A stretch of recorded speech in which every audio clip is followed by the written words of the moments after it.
ఎఫెసీయులకు రాసిన పత్రిక 6వ అధ్యాయం 10వ వచనం నుంచి మనం ధ్యానం చేసుకున్నాం. 10-11 వచనాలు అందరం కలిసి మనం చదువుకున్నాం. ఎఫెసీయులకు రాసిన పత్రిక 6వ అధ్యాయం 10-11 వచనం చదవమా.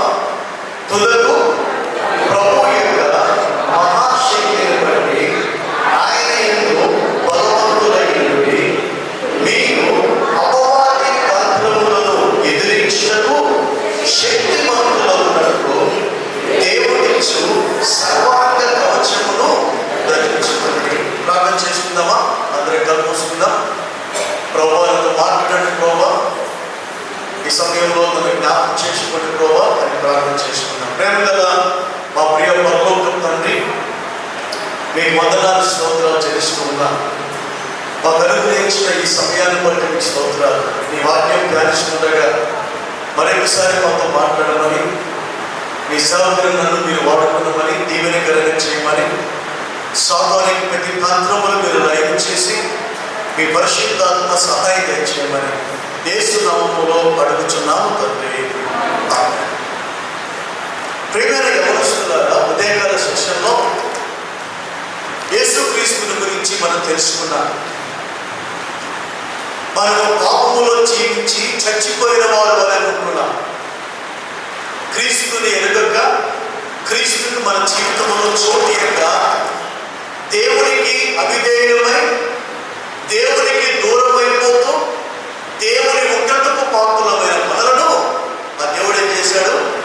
కరుణ చూపించాడు, తర్వాత ప్రేమ చూపించాడు, తర్వాత కృప చూపించి మనల్ని ఏం చేశాడు? రక్షించుకున్నాడు. దేని నుంచి రక్షించాడు? దేని నుంచి రక్షించుకున్నాడు? పాపము నుంచి మనల్ని రక్షించాడు. అంటే పాపములో మనం చచ్చిపోయాం. రక్షించబడ్డామంటే పాపములో చచ్చిపోయాం, క్రీస్తులో మనము జీవిస్తూ ఉన్నాం. తర్వాత రెండో విషయం, క్రీస్తుతో కూడా మనల్ని ఆయన ఏం చేశాడు? కూర్చుండబెట్టాడు. క్రీస్తులో జీవింప చేశాడు. క్రీస్తుతో కూడా మనము ఆయనతో సదాకాలం మనల్ని ఏం చేశాడు? కూర్చుండబెట్టాడు. తర్వాత మూడో విషయం, క్రీస్తు యొక్క గుణాతిశయాలని ప్రచురణ చేసే జీవితం. ఒక పాపికి దేవుడు అనుగ్రహించిన కృప. ఒక బలహీనమైన వ్యక్తిని దేవుడు జ్ఞాపకం చేసుకుని ఎంత ఆధిక్యత ఇస్తున్నాడో మనం చూస్తూ వచ్చాం. డెసిషన్ అనేది మంది లేదు. నాకు దేవుడు ఉగ్రతగా ఉండాలి, నేను దేవుడికి శత్రువుగా ఉంటాను, నా ఇష్టం వచ్చినట్టు నేను జీవిస్తాను, నేను సాతాను ఫాలో అవుతాను, లోకంలో ఉన్న వారిని నేను ఫాలో అవుతాను, నీ ఇష్టం. దాని ఫలితం ఏంటి? ఆయన ఉగ్రత ఏంటి? నిత్య నరకాన్ని ఉండమని జ్ఞాపకం చేసుకుంటూ వచ్చాను. అయితే ఈ సమయంలో నేను యేసు ప్రభువుని అంగీకరించాలి, నీ ఇష్టం. కానీ ఈ సమయంలో మనం ధ్యానం చేసుకునే అంశం ఏంటంటే, క్రీస్తులో మనం ఎదగాలి. ఆయన మనల్ని క్రీస్తులో కూడా బ్రతికించి ఆయన మనం జీవింప చేస్తూ ఉండగా క్రీస్తులో ఎదగాలి. మారుమనసు పొందిన తర్వాత, రక్షణ పొందిన తర్వాత నీవు ఒక బలమైన స్థితిలోనికి రావాలి. వీళ్ళు ఒక ఆమెకు కొడుకు పుడతారు అనుకోండి. పిల్లోనికి ఏం ఆహారం పెడతారు? ఏమ్మా? పుట్టాలి బలమైన ఆహారం పెడతారు. పుట్టాలి బలమైన ఆహారం పెడితే అరిగించుకోలేరు. ఏం పెడతారు? పాలు ఇస్తారు. ఆ పాలు అంటే నిద్రపోతుంటాం. తర్వాత ఒక 5-6 నెలలు వచ్చినాక ఏం పెడతారు? బాగా మెత్తగా చేసి అన్నం మెత్తగా చేసి పెడతారు. 1 సంవత్సరం తర్వాత కొద్దిగా మెత్తగా తిను అని వీడు కూరుస్తుంటారు. ఒక 3 years తర్వాత వాళ్ళ చేతిలో కనిపిస్తుంది. ఏం కనిపిస్తుంది? ముక్క ముక్క ముక్క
యవనస్తులారా, ఈ మాట జ్ఞాపకం చేసుకోవాలి.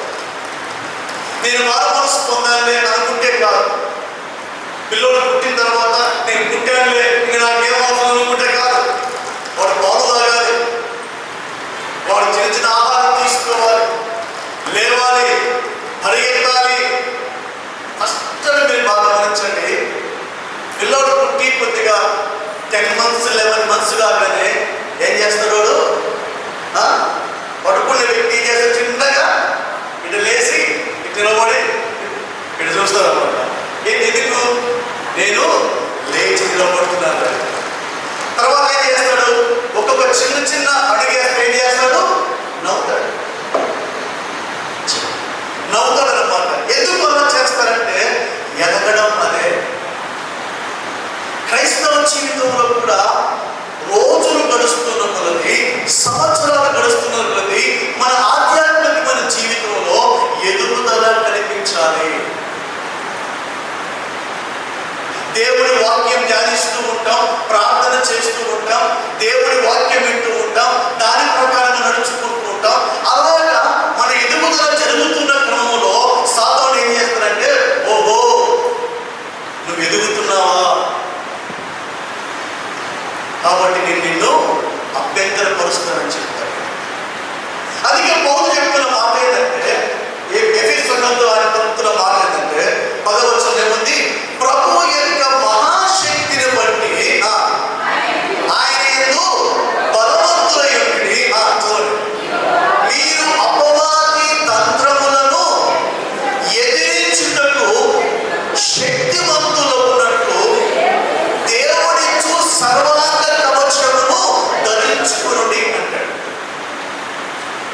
అపవాది తంత్రములను ఎదిరించుటకు మనం ఏం పొందాలి? శక్తిని పొందాలి. ఆటంకాలు ఎదురవుతాయి, సమస్యలు ఎదురవుతాయి, సవాళ్ళు ఎదురవుతాయి. నువ్వు ఆల్మోస్ట్ పొందావు. నేను శిలోహ చర్చికి వెళ్ళి, నేను యూత్ క్యాంప్కి వెళ్ళి, యూత్ రిట్రీట్కి వెళ్ళి నేను యేసు ప్రభువుని అంగీకరించాను. అప్పుడేమవుతుంది జీవితం?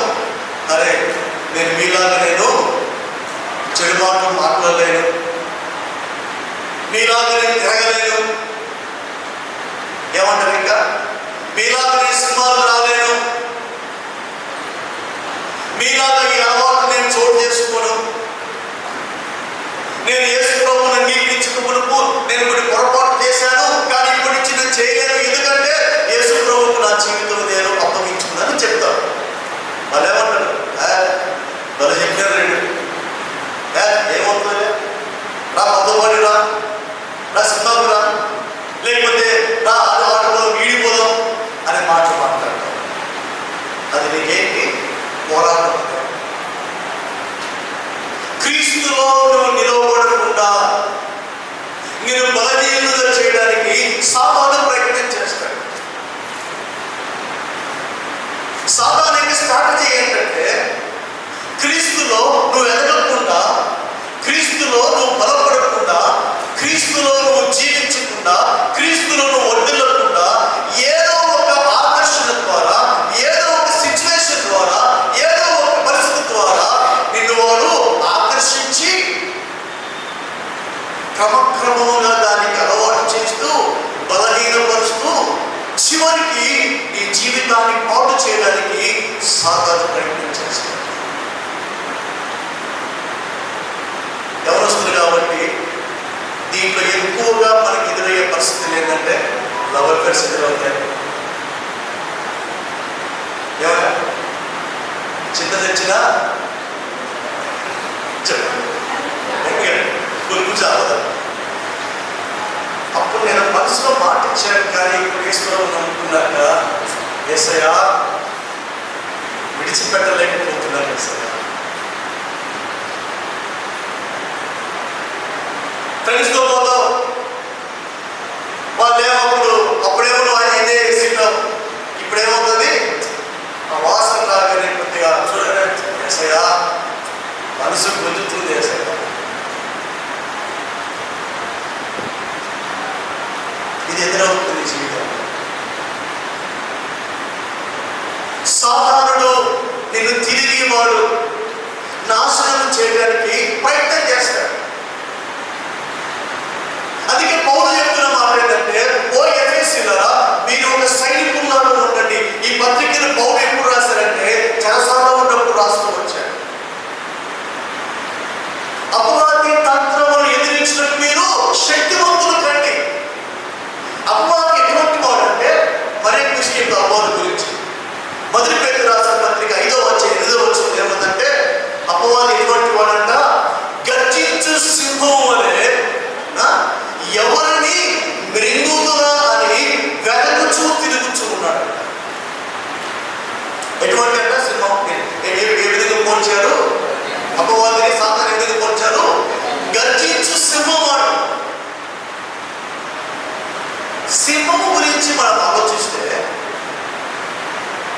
సింహము అటాక్ చేసిన ఒక విధంగా అటాక్ చేస్తాం. ఫస్ట్ ఏంటంటే డైరెక్ట్గా అటాక్ చేస్తారు అనమాట, భయపడించి వెంటనే మీద పడి లాగేసుకుంటారు.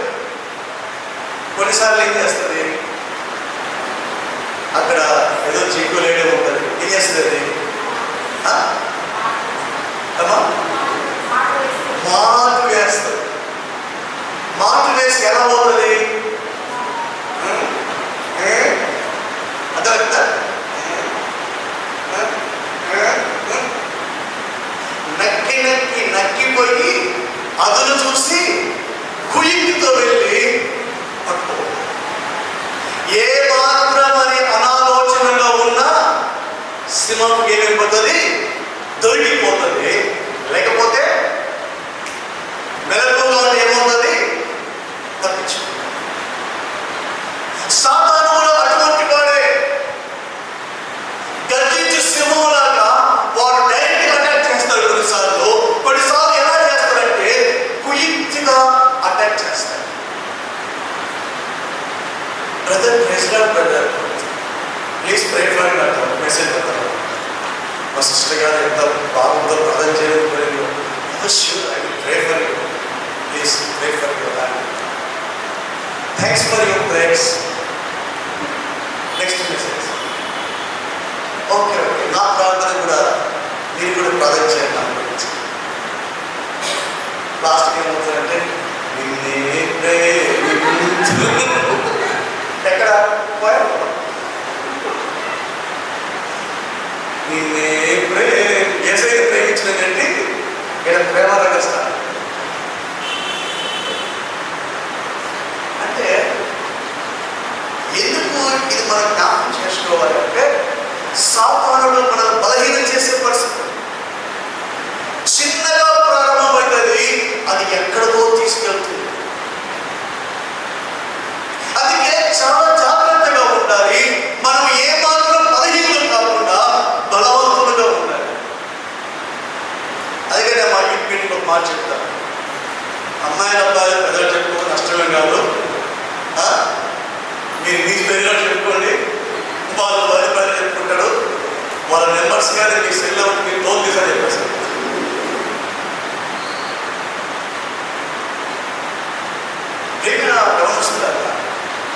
సాతానుడు మనల్ని బలహీనం చేయడానికి వాడు ప్రయత్నం చేస్తూ ఉంటాడు. అందుకే దేవుడు ఏమంటాడంటే, మనం ఏం చేయాలంటే ఆయన శక్తిని మనం పొందుకొని బలవంతులుగా ఉండి ఎవరితో పోరాడాలి? సాతానుతో పోరాడాలి.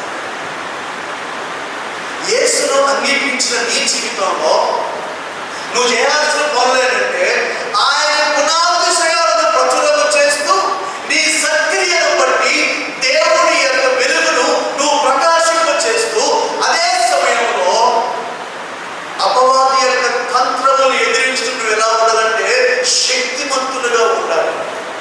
అందుకే పౌలు ఇక్కడ గుర్తు చేస్తున్న మాట ఏంటంటే, అపవాదును ఎదిరించాలంటే 6 విషయాలు చెప్తున్నాడు. ఎన్ని విషయాలండి? 6. చూద్దామా? చూద్దామా? ఎదిరించాలంటే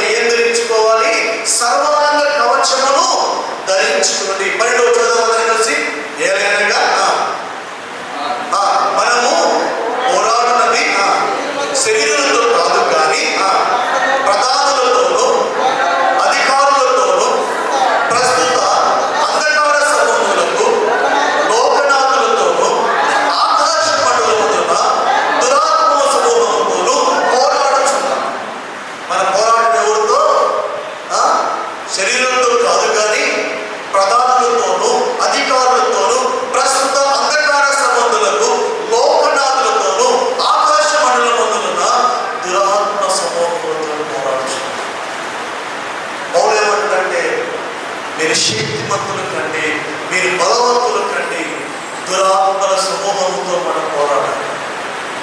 వాయుమండల సంబంధమైన ఆ యొక్క అధికారులతో రాజులతో మనం పోరాడాలి. అందుకే ఏమంటారు 12వ వచనం 13వ వచనం, అందుచేత మీరు ఆపద్దినమందు వారిని ఎదిరించుటకును సమస్తము నెరవేర్చిన వారే నిలబడుటకును శక్తివంతులన్నట్లు దేవుడిచ్చు సర్వాంగ కవచమును ధరించుకుని. ఎలాగనగా ఒకటోది మీ నడుమునకు సత్యమును తట్టి, రెండవది నీతి అను మైమరుము, మూడవది పాదములకు సమాధాన సువార్తలైన సిద్ధ మనస్సును జోడు, నాలుగవది ఏంటండి విశ్వాసం అనే డాలు, ఐదవది 17వ వచనం ఏముంది, ఐదవది ఏంటి రక్షణయను శిరస్త్రాణము, ఆరవది దేవుని వాక్యమును ఆత్మకంఠం. దీన్ని ఏమంటారంటే సర్వాంగ కవచం అంటారు. దేవుడిచ్చే సర్వాంగ కవచం. ఎందుకు ఈ సర్వాంగ కవచము? అపవాది తంత్రములను ఎదిరించుటకు మనము శక్తివంతులు కావడానికి ఇది సర్వాంగ కవచం. కొన్నిసార్లు ఏమంటారంటే పదార్థాలు తినడానికి మాంసం తిన్నప్పుడు బాగా శక్తి వస్తుంది, నీకు రన్నింగ్ బాగా చేస్తామంటారు. లేకపోతే ఈ విటమిన్ టాబ్లెట్ వేసుకుని నీకు శక్తి వస్తుంది, నువ్వు బాగా యాక్టివ్గా ఉంటావు అని చెప్తారు. సాతానును మనం జయించాలి అంటే, వారి యొక్క తంత్రం మనం జయించాలంటే, మనకు శక్తి రావాలంటే అందుకు దేవుడు ఇచ్చే ఆ సొల్యూషన్ అంటే సర్వాంగ కవచాన్ని ధరించుకోమని చెప్తూ ఉంటాడు.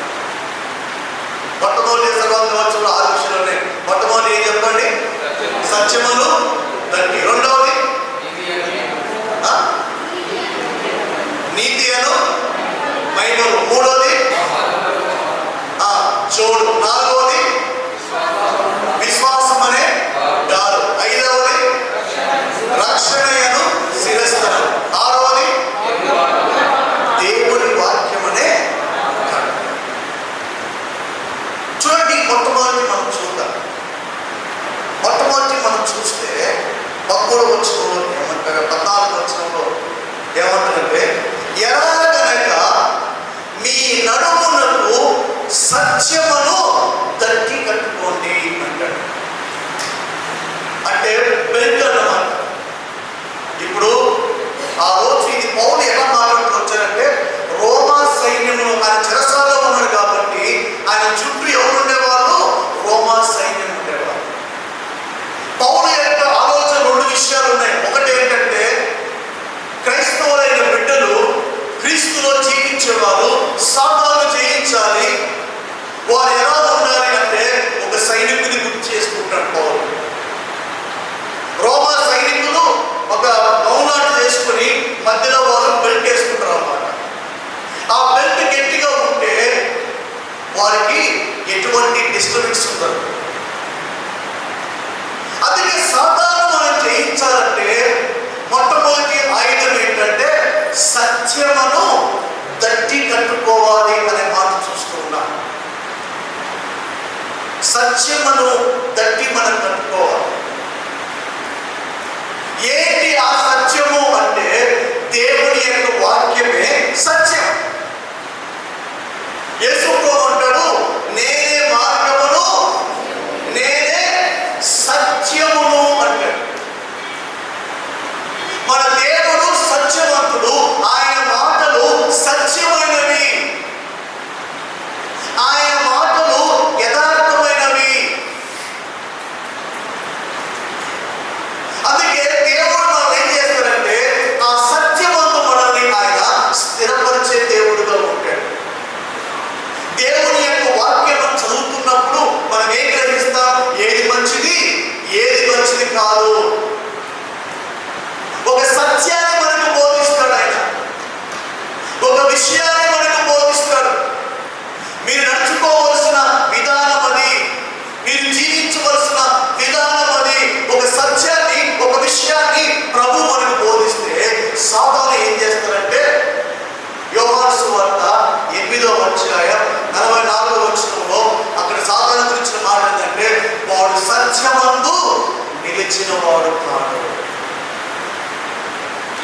వచ్చే మాట జ్ఞాపకం చేసుకోవాలి. సాతాను యొక్క యాటిట్యూడ్ ఏంటంటే వాడు సత్యమందు నిలిచేవాడు కాదు. వాడు ఏం చేస్తాడంటే దేవుడు మనకి నేర్పించిన ఆ సత్యంలో నుంచి మనల్ని ఏం చేస్తాడు, తొలగించడానికి ప్రయత్నం చేస్తాడు. ఇది ఒక పోరాటం. దేవుడి మందిరానికి వస్తాం, దేవుడి వాక్యం వింటాం, దేవుడిని ధ్యానిస్తాం. అరే దేవుడు నాకు ఈ విషయం నేర్పించాడు, నేను దీని ప్రకారం నడుచుకోవాలి అని నువ్వు తీర్మానం చేసుకుంటావు.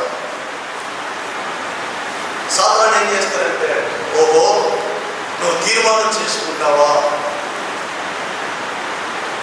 అని ఆ సత్యం నుంచి మనల్ని డైవర్ట్ చేయడానికి ప్రయత్నం చేస్తాడు.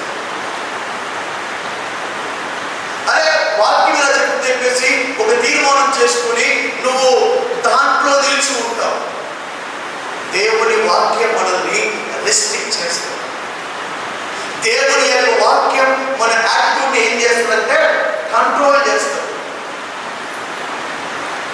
రక్షించబడే కొరకు మనం అబద్ధాలు మాట్లాడవాలా, బూతులు మాట్లాడవాలా? మార్మల్స్ బూతులు మాట్లాడతావా?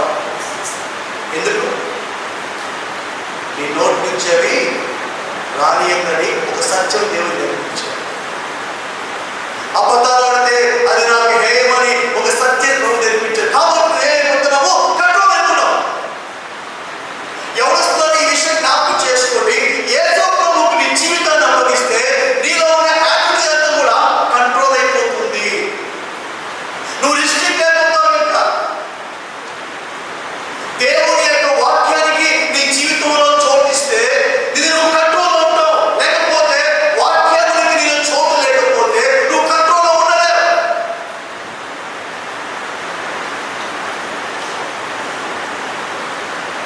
ఈరోజు చాలా మంది యవనస్తులు ఇక్కడికి ఫెయిల్ అయిపోతున్నారు.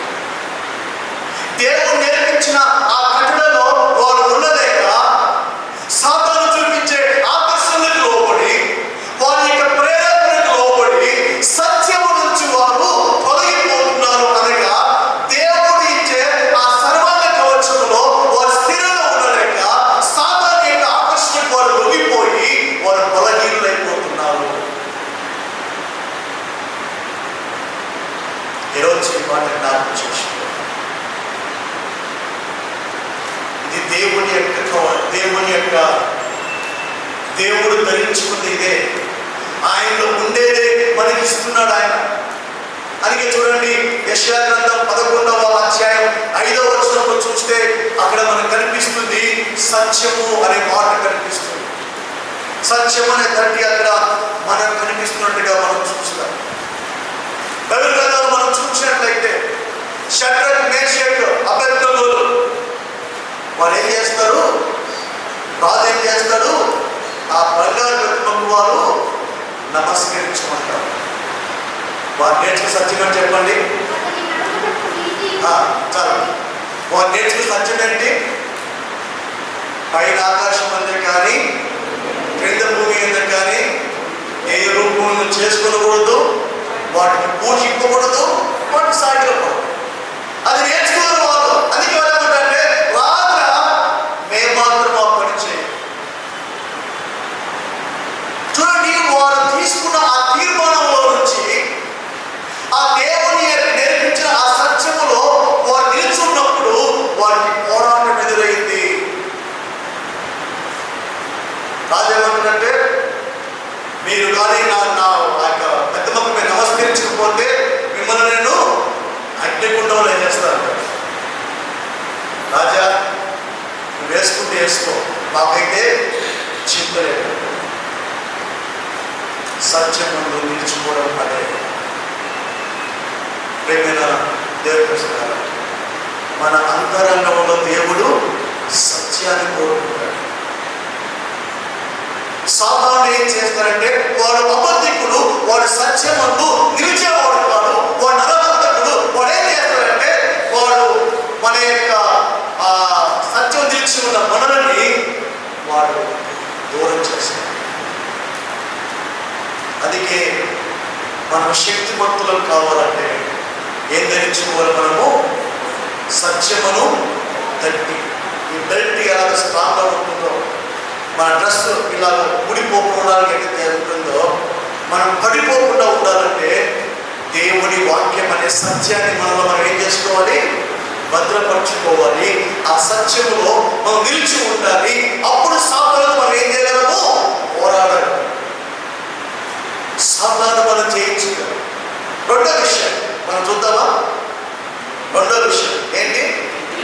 నీతి అను మహిమను. చదువు 14వ వచనంలో ఎలాగనగా మీ నడుమునకు సత్యమును తట్టి కట్టుకొని నీతి అను మహిమను తొడుగుకొని అనే మాట చూస్తూ ఉన్నాం. యేసుక్రీస్తు వారి యొక్క రక్తం ద్వారా మనల్ని ఏం చేశారంటే నీతిమంతులుగా ఆయన చేస్తూ వచ్చాడు. ఏ శిక్షావిధి లేకుండా చేస్తూ వచ్చాడు. మన పాపాలని, మన గత పాపాలని యేసుక్రీస్తు వారు తన రక్తము చేత ఆయన మనల్ని విమోచిస్తూ వచ్చాడు.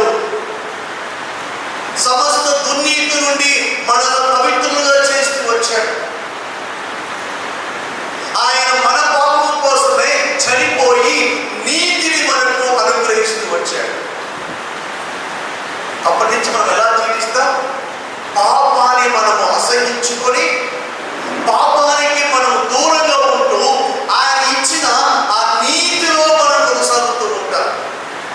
మార్గమనసు పొందిన వ్యక్తి, రక్షణ పొందిన వ్యక్తి వారి జీవితంలో ఎలా ఉంటారంటే దేవుని యొక్క సత్యములో వారు నిలుస్తూ దేవుడిచ్చిన ఆ నీతిలో వారు జీవించాలి. పాపము జోలికి పోకుండా, ఈ లోక అపవిత్రత మనం అంటకుండా, మన మాటల ద్వారా కానీ, క్రియల ద్వారా కానీ, పరిస్థితుల ద్వారా కానీ ఈ లోక మాలిన్యం అనకుండా ఆయన ఇచ్చిన ఆ నీతిలో మనం కొనసాగుతూ ఉండాలి. అయితే సాతాను ఏం చేస్తారంటే మనల్ని వాడు జయించడానికి మనలో ఆ యొక్క అపరాధ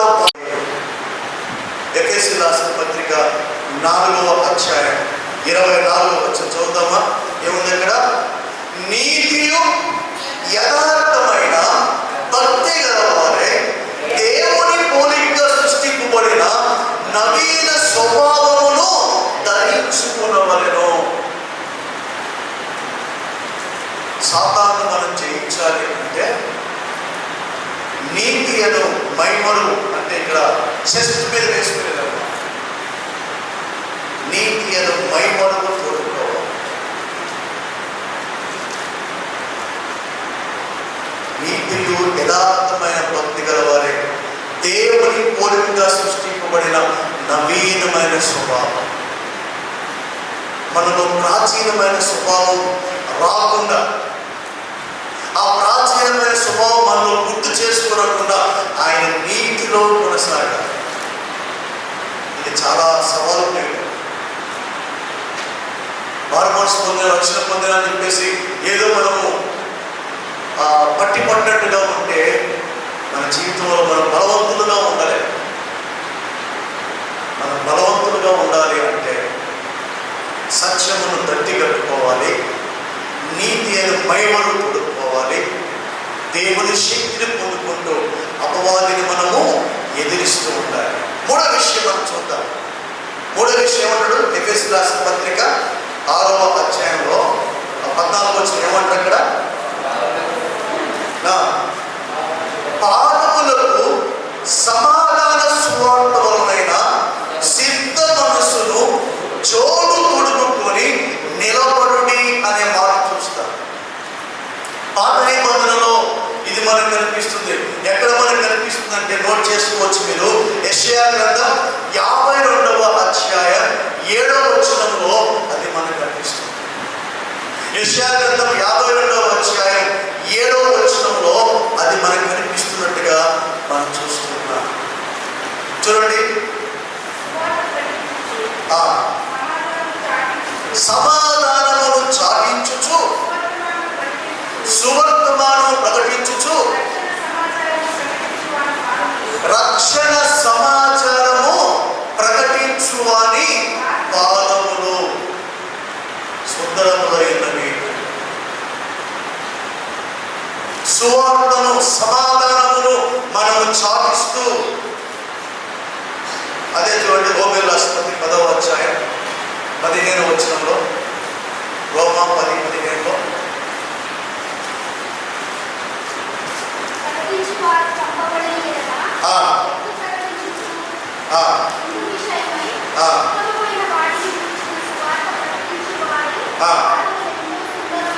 సువార్త ప్రకటించు వారి పాదములు ఎంతో సుందరమైనవి వ్రాయబడి ఉన్నది. ఏంటంటే వార్త ఇక్కడ మనం జ్ఞాపకం చేసుకోవాల్సిన విషయం ఏంటంటే, దేవునితో మనం సహవాసం చేస్తూ, దేవునితో మనం సమాధానంగా ఉంటూ, ఆ సమాధానాన్ని ఇతరులకు మనం ప్రకటించే వారంగా ఉండాలి. అంటే సాక్షాత్మైన జీవితం. ఇక్కడ మనం చూస్తే సాతాను ఏం చేస్తారంటే, మన సువార్తను, ఆ యొక్క సమాధానాన్ని ఇతరులకు చాటించకుండా, క్రీస్తులో మనం సమాధానంగా ఉండకుండా, ఆ క్రీస్తులో మనం ఎదగకుండా, ఆ సాక్షాత్తుగా ఉండకుండా సాతాను ఏం చేస్తారంటే మనపైన దాడి చేస్తారు, మనల్ని బలహీనపరచడానికి ప్రయత్నం చేస్తారు, సాక్షాత్తుగా ఉండకుండా ప్రయత్నం చేస్తారు. అవును, నేను క్రీస్తు కోసం జీవిస్తాను, క్రీస్తు కోసం ఉంటాను అని నిర్ణయాలు చేసుకున్న మనము కొన్నిసార్లు మన మధ్యలో కాంప్రమైజ్ అయిపోతూ ఉంటాం. పాపంలో మనం కాంప్రమైజ్ అయిపోవడం వల్ల దేవుడు ఇచ్చే ఆ సమాధానం వల్ల మనము దూరం అయిపోతూ ఉంటాం. ఈరోజు మన పని ఏంటంటే, రక్షించబడిన మనము దేవుడితో సమాధానంగా ఉంటూ, అనేకులకు సాక్షాత్తంగా ఉంటూ, ఈ సమాధానాన్ని అనేకులకు మనము చాటి చెప్పడమే, ఈ సువార్తను మనము అనేకులకు చాటి చెప్పడమే. సాక్షాత్మైన జీవితం ద్వారా అది మనం చేయగలం. కానీ సాతాను ఏం చేస్తారంటే, ఈ సమాధాన సువార్తను ప్రకటించకుండా, మనం సాక్షాత్తుగా ఉండకుండా వాడు ఏం చేస్తారంటే మనకి ఆటంకాలు కలిగించేస్తారు. అందుకే మన జీవితంలో వాటిని మనం ఎదిరించాలి. సాక్షాత్తుగా జీవిస్తూ, దేవుడితో సమాధానంగా ఉంటూ అనేకులకు మనం చాటి చెప్పాలి. విశ్వాసంగా మన బాధ్యత ఏంటంటే, దేవుని యొక్క సత్యంలో నడుచుకుంటూ, దేవుని యొక్క నీతిలో నడుచుకుంటూ, దేవునితో మనం సమాధానంగా ఉంటూ, ఈ సమాధానాన్ని నశించిపోతున్న మానవులకి, ప్రయాసపడి భారం మోస్తున్న ఆ జనులకి, వాళ్ళకి మనం చాటి చెప్పే వారంగా మనం ఉండాలి. కానీ సాధారణ పని ఏంటంటే, సాక్షాత్తుగా మనం ఉండకుండా దేవునితో ఆ సమాధానం నుంచి మనం తొలగిపోవాలని వాళ్ళు ప్రయత్నం చేస్తారు. ప్రేమైన వారు, అందుకే సర్వాంగ కవచంలో మనం బలంగా ఉండాలంటే ఏం ధరించుకోవాలి? ఏముంది అక్కడ? సమాధాన సువార్త వలన సిద్ధ మనస్సును జోడు తొడుగు. రెడీగా ఎప్పుడు ఏ అవకాశం వచ్చినా సైనికుడు ఎలా ఉంటాడు? ఆడ యుద్ధం జరుగుతుందంటే శ్రీయస్మ పోదాడా? ఎప్పుడు సిద్ధంగా ఉంటాడు. ఎప్పుడు ఏ సమయమైనా ఒక వ్యక్తికి సమాధానాన్ని సువార్తను ప్రకటించాలని ఎలా ఉన్నా మనము సిద్ధంగా ఉండాలి. ఎప్పటికీ మన లక్ష్యాన్ని మనము కొనసాగిస్తూ ఉండాలి. మన సాక్షాత్ మన జీవితాన్ని మనము కొనసాగిస్తూ ఉండాలి. అదే క్రీస్తులో ఎదగడం అంటే, క్రీస్తులో బలపడడం అంటే అదే. చాలాసార్లు మనకున్న అపోహ ఏంటంటే, నేను చర్చికి వస్తున్నాను, నేను వాక్యం వింటున్నాను, అయిపోతాను అనుకుంటాం. కానీ సత్యంలో నిలుచుకోకుండా, నీతిలో నిలవబడకుండా, ఆయన కోసం సాక్షాత్మై ఉండి ఆయన సమాధాన సువార్తను ప్రకటించే స్థితిలో మనం లేకపోతే మనం ఎలా ఉన్నామంట? బలహీనులుగా ఉన్నామని జ్ఞాపకం చేసుకోవాలి. అందుకే పౌలు ఏమంటుందంటే, అపవాది తంత్రమును ఎదిరించడానికి మీరు శక్తివంతులు కండి, సర్వాంగ కవచం మీరు ధరించుకోండి. నాకు విషయం చదవ టైం పోతుంది. నాకు విషయం ఉంది అక్కడ. విశ్వాసం అనే డాలు పట్టుకొనిడి అనే మాట మనం చూసుకున్నాం. ఎందుకు దాన్ని పట్టుకోవాలి అంటే ఏముంది అక్కడ? దానితో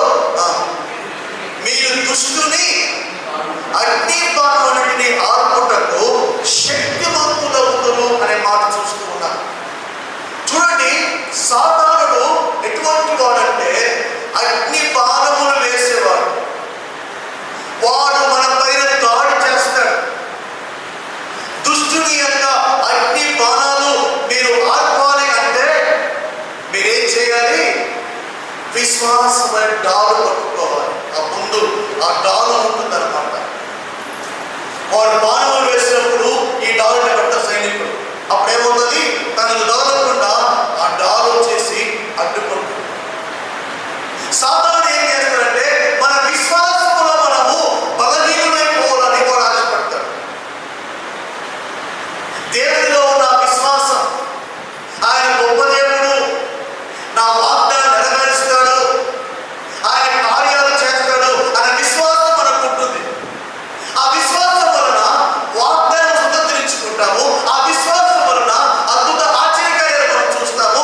ఆ విశ్వాసం వలన దేవుని ఆశీర్వాదం మనం పొందుకుంటాము. అయితే సాధన చేస్తారంటే కొన్ని బాణముల ద్వారా, కొన్ని పరిస్థితుల ద్వారా మన విశ్వాసాన్ని వాడు బలహీనపరచాలని.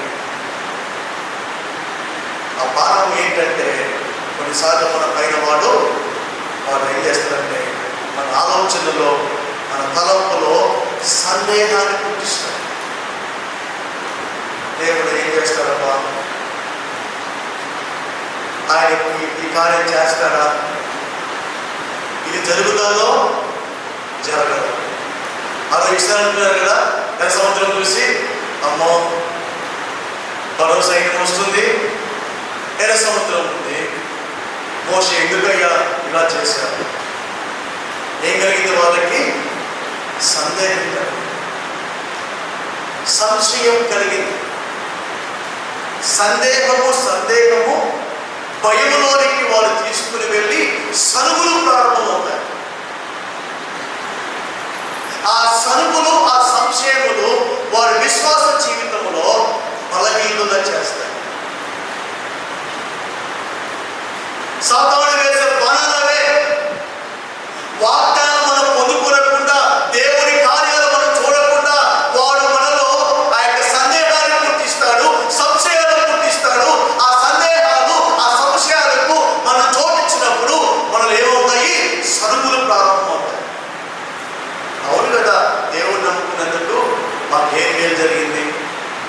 అంతా నష్టమే కదా, లేనిపోయిన సమస్యలు కదా. సాతానుడు మనలా విధంగా ఉంటాయి.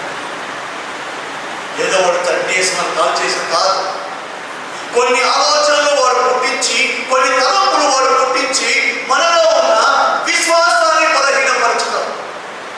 అందుకే పౌలు ఏమంటాడంటే మీ విశ్వాసాన్ని ఏ మాత్రం విడిచిపెట్టుకోకండి, ఆ విశ్వాసం మీరు డాలులో పట్టుకోండి. వాడు ఎటువంటి ఆలోచన తీసుకుని వచ్చినా, ఎటువంటి చదువులు తీసుకువచ్చినా, ఎటువంటి సంశయాలు తీసుకువచ్చినా నీలో ఉన్న ఆ విశ్వాసం ద్వారా వాటిని జయించి, ఆ విశ్వాసం ద్వారా దేవుని యొక్క ఆశీర్వాదాలు పొందుకోవాలి. అందుకే నువ్వు బలంగా ఉండాలి. నువ్వు బలంగా ఉండాలంటే, సాతాను జయించాలంటే ఏం పట్టుకోవాలి? విశ్వాసం అనే బాణం. నీ విశ్వాసము సాతాను యొక్క అగ్ని బాణములను ఎదుర్కొనేదిగా ఉండాలి. నీ విశ్వాసము సాతాను యొక్క ఆలోచనలను జయించేదిగా ఉండాలి. నీ విశ్వాసము సాతాను యొక్క ఆ యొక్క సరువులను జయించేదిగా ఉండాలి. అప్పుడే వాడు సాతానుడు పక్కకి వెళ్ళిపోతాడు. నీ విశ్వాసం బట్టి నువ్వేమనుకుంటావు? దేవుని ఆశీర్వాదం పొందుకుంటావు, దేవుని గొప్ప కార్యాలను చూస్తావు, దేవుని యొక్క శక్తిని చూస్తావు, దేవుని యొక్క సన్నిధిని నువ్వు అనుభవిస్తావు. నీ జీవితంలో ఎలా ఉంటావంటే బలమైన స్థితిలో ఉంటావు.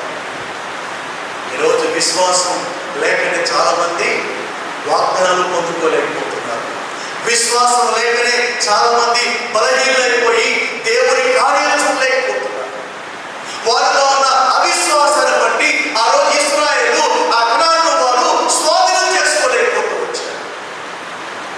అందుకే దేవుడు ఏమంటారంటే ఎన్ని సూచక్రియలు చేయాలి వీళ్ళ కోసం. సంఖ్యాకాండం 14 ఉంటాయి. ఎన్ని అద్భుతాలు చేయాలి వీళ్ళ కోసం. నేను ఎన్ని అద్భుతాలు చేసినా వారు నన్ను విశ్వసించలేకపోతున్నారే. నేను ఎన్ని ఆశ్చర్యకార్యాలు చేసినా వారు నా మీద విశ్వాసం ఉంచలేకపోతున్నారే. ఎన్నాళ్ళు నేను సహించాలంటే దేవుడు సాతాను యొక్క మరో ఆయుధం ఏంటంటే మన విశ్వాసాన్ని బలహీనపరిచి మనల్ని శక్తిహీనులుగా చేయాలని వారి ప్రయత్నం. అందుకే దేవుడు పౌలేమంటారంటే ఇక్కడ సాతాను మీరు జయించాలంటే విశ్వాసమైన నాలు మీరు పట్టుకోండి. మొట్టమొదటి విషయం చెప్పండి, సత్యంలో మనం జీవించాలి. రెండవదిగా నీతిలో మనం కొనసాగాలి. మూడవదిగా సమాధానం మనం కలిగి సాక్షాత్తుగా జీవించాలి. నాలుగవదిగా విశ్వాసమైన నాలు. ఐదవది ఏముంది అక్కడ 17వ వచనం, మరియు రక్షణ యను శిరస్త్రాణమును, రక్షణ యను శిరస్త్రాణం. ఐదవది మనం జ్ఞాపకం చేసుకుంటే రక్షణ యను శిరస్త్రాణం. పాత నిబంధనలో మనం చూస్తే యెషయా గ్రంథం 59వ అధ్యాయము 17వ వచనంలో మనం చూడొచ్చు అన్నమాట. ఇక మనం జ్ఞాపకం చేసుకుంటే దేవుని ఆధీనములో మనము ఉండి సాతానుడు వేసే ప్రతి వాటిని మనం చేయించాలి. మన ఆలోచనలు వాడు ఏం చేస్తాడంటే కొన్ని కోరికలు పుట్టిస్తాడు. మన మైండ్లో కొన్ని ఆలోచనలు కలుగ చేస్తాడు. ఒక మాట చెప్పాలంటే మనకున్న ఆలోచన బట్టి మనం ఏం చేస్తాం, క్రియారూపం దారుస్తాం. ఇలా చూడాలి అంటే అని ఆలోచన వస్తే మనం ఏం చేస్తాం, చూస్తాం. ఇలా పోవాలి అని మనకు ఆలోచన వస్తే అలా పోవాలి. అయితే సాతాను ఏం చేస్తారంటే ఆ ఆలోచనల ద్వారా మనల్ని వాడు పాపంలో పడేయాలని చూస్తాడు. అందుకు రక్షణ అను శిరస్త్రాన్ని మనం ధరించుకోవాలి. అటువంటి ఆలోచనలు వాడు కలిగించినప్పుడు, చెడు తలంపులు వాడు కలిగించినప్పుడు, చెడు స్వభావాన్ని వాడు గుర్తు చేస్తున్నప్పుడు మనం ఏం చేయాలి, ఆలోచన మనం ఏం చేయాలి, బ్రేక్ చేయాలి. దాన్ని ఎంటైన్ చేయకూడదు. దాన్ని ఎంటైన్ చేస్తే మనం ఏమవుతామంటే అది మన క్రియలోకి వచ్చేస్తుంది అన్నమాట. ఇది చూడకూడదు అని మనం డిసైడ్ అయిపోతే, ఇది చూడాలని ఆలోచన మనకు వచ్చినప్పుడు ఇది నా దేవునికి అంగీకారం కాదు, ఈ ఆలోచన మంచిది కాదు అని మనం నిర్ణయం చేసుకొని ఆ యొక్క ఆలోచన మనం బ్రేక్ చేస్తే మనం ఏ విధంగా ఉంటాం, సేఫ్గా ఉంటాం.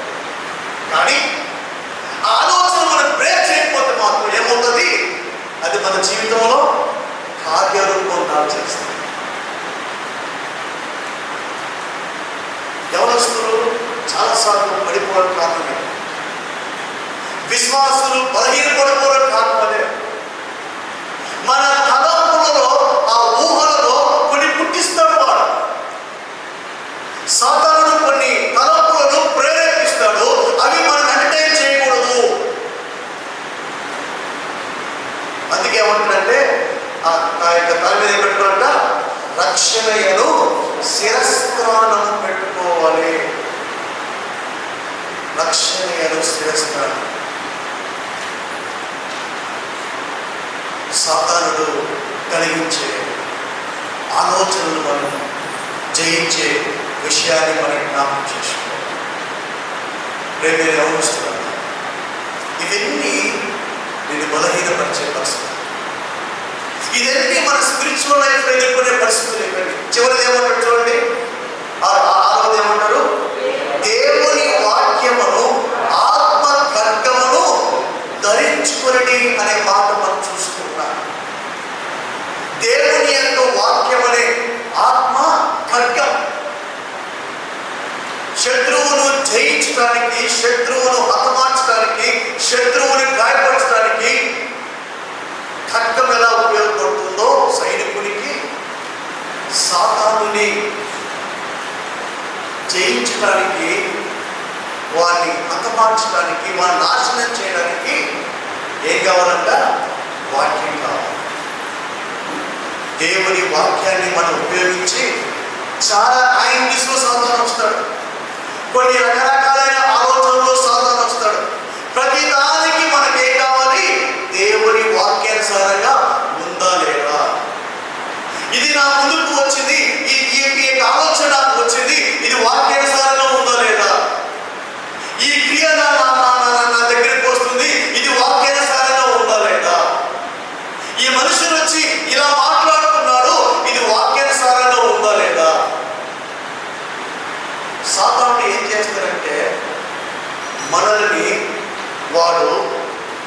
కొన్ని యొక్క పరిస్థితుల ద్వారా, కొన్ని కార్యాల ద్వారా, కొన్ని సందర్భాల ద్వారా మనం తప్పుదారి పట్టించే ప్రయత్నం చేస్తాం.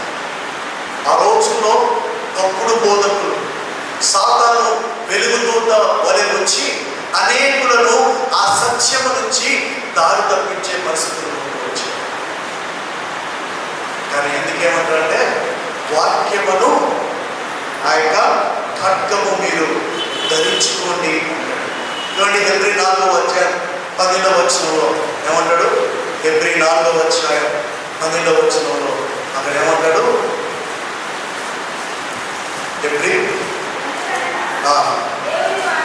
దేవుని వాక్యము సజీవమై బలము కలదే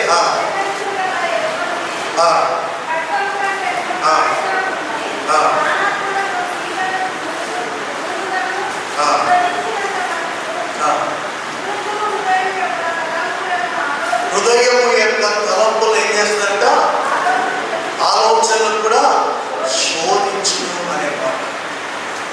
సాతానుడు ఎన్ని రకాలైన ప్రయత్నాలు చేసినా దేవుని వాక్యం మనలో ఉంటే ఆ వాక్యం ప్రతిదాన్ని కూడా శోధించి సరిచేస్తుంది. అందుకే పౌలు ఏమంటాడు? అపవాది తంత్రములు ఎదిరించడానికి శక్తిమంతులైనప్పుడు ఏం ధరించుకోవాలి? దేవుని సర్వాంగ కవచం.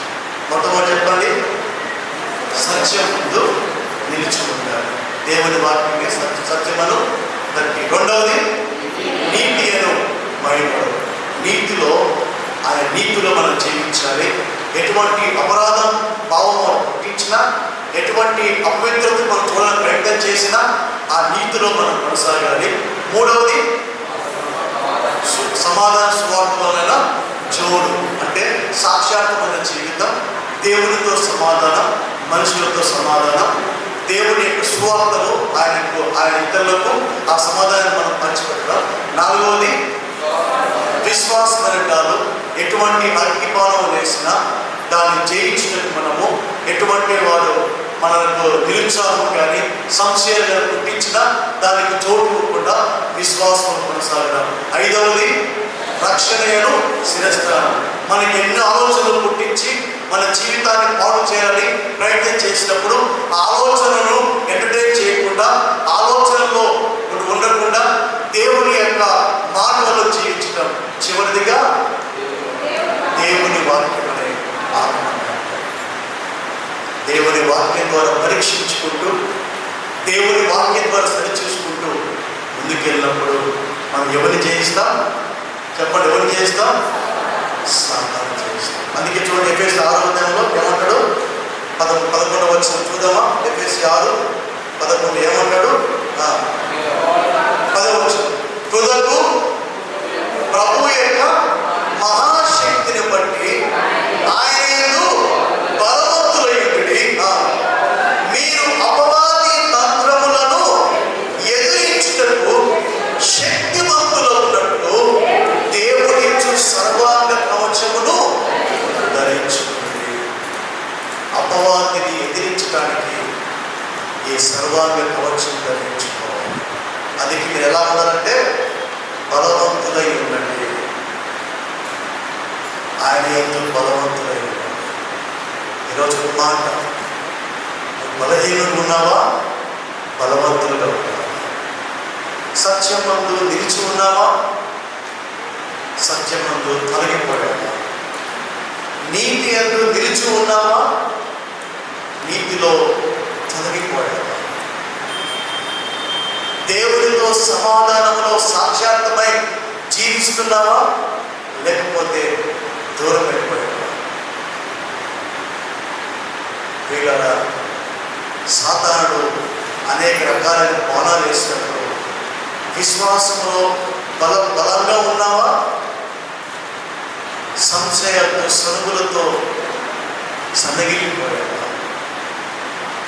నీకు ఆలోచనలు వచ్చినప్పుడు ఆలోచనలు జయిస్తున్నావా? లేకపోతే సాతానించిన ఆలోచనలో కొనసాగుతున్నావా? ఆయా సందర్భాల్లో దేవుని యొక్క వాక్యానుసారంగా చూసుకుంటూ వెళుతున్నావా? లేకపోతే వాక్యంలో బలహీనమైపోయావా? దేవుని యొక్క ఉద్దేశం ఏంటంటే అపవాద తండ్రులు మనం ఏం చేయాలి? ఎదిరించాలి. అందుకే మనము మెలకువగా ఉండాలి. విశ్వాసం వల్ల మనము నిలకడగా ఉండాలి. పౌరుషం కలిగి బలవంతులై ఉండాలి. చాలా జాగ్రత్తగా ఉండాలి. అపవాదం మనం ఎదిరించినప్పుడు అప్పుడు వాడు మన ఎద్ద నుండి పారిపోతాడు. ఇది మనం చేయాల్సి ఉంటాం. ఎప్పుడైతే అలా చేస్తావో అప్పుడు నీ జీవితం క్షేమంగా ఉంటుంది. అప్పుడు నీ జీవితం దేవుని ఆశీర్వాదంలో కొనసాగుతుంది. అప్పుడు నువ్వు క్రీస్తులో ఎదుగుతూ ఉంటావు. లేకపోతే సాతాను నిన్ను గాయపరిచే వ్యక్తిగా ఉంటాడు. నువ్వు బలహీనుడైపోతావు. నీ జీవితంలో దేవుని ఆశీర్వాదాలను చేయగలుగుతావు. ఇలా ప్రభు మాట ఏంటంటే, యవనస్తులారా, నేను చౌదరి మాట ఊహించుకుని చెప్పండి. 1 యోహాను రాసిన పత్రిక 2వ అధ్యాయం 14వ వచనం చదువుతున్నాను.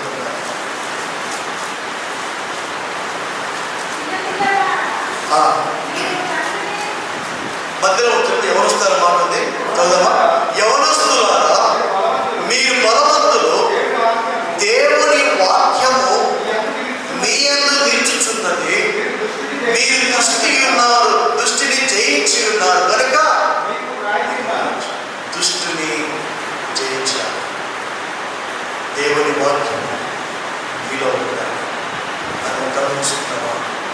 ప్రార్థన చేసుకున్నాం. అందరం గమనిస్తున్నాం. ప్రార్థన చేసుకున్నాం.